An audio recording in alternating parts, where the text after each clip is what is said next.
प्यारे दोस्तों, कई दफ़ा ऐसा होता है कि हमारे इर्द गिर्द हमारे साथ कई ऐसे लोग होते हैं जो बज़ाहिर तो हमारे दोस्त होते हैं, लेकिन वो बहुत खुदगर्ज़ होते हैं और जब हमें उनकी ज़रूरत होती है तो वो कभी भी हमारे काम नहीं आते।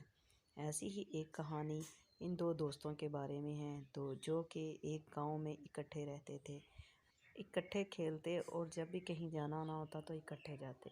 एक दिन दोनों दोस्तों ने सोचा कि वे दोनों मिलकर शहर जाएंगे। तो रास्ते में एक जंगल पड़ता था। जंगल से गुजरे तो अचानक एक रीछ उनके सामने आ गया। रीछ को ऐसे सामने आता देखकर वो बहुत परेशान हो गए और दोनों ने दौड़ लगा दी। लेकिन रीछ उनकी तरफ मुसलसल आ रहा था। तो उनमें से एक दोस्त तो भागकर फ़ौरन दरख्त पर चढ़ गया, जबकि दूसरे दोस्त को दरख्त पर चढ़ना नहीं आता था। उसने सुना हुआ था कि रीछ मुर्दा चीज़ों को नहीं खाते, तो वो फ़ौरन से अपना सांस रोककर ज़मीन पर लेट गया। वो अंदर से बहुत घबराया हुआ और डरा हुआ था, लेकिन उसने अपने सांस को रोके रखा। रीछ ने जब उसको ज़मीन पर लेटे हुए देखा तो रीछ उसकी तरफ आ गया और उसके करीब आकर उसे सूंघने लगा।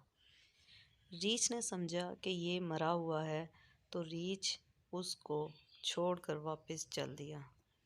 जब रीछ काफ़ी दूर चला गया तो उसका जो दरख्त पर चढ़ा हुआ दोस्त था वो नीचे उतरा और अपने दोस्त से पूछा कि रीछ तुम्हारे कान में क्या कह रहा था।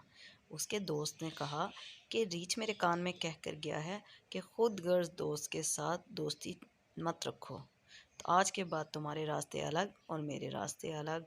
हाँ तो बच्चों, हमें इस कहानी से यही सबक मिलता है कि जो दोस्त आपके मुसीबत में काम ना आ सके, उससे बेहतर है कि आप अकेले रह लें। उम्मीद है कि आपको हमारी ये वीडियो पसंद आई होगी। हमारी अगली वीडियो देखने के लिए हमारे चैनल को सब्सक्राइब, लाइक और शेयर करें। तो मिलते हैं अगली वीडियो के साथ। अल्लाह हाफिज़।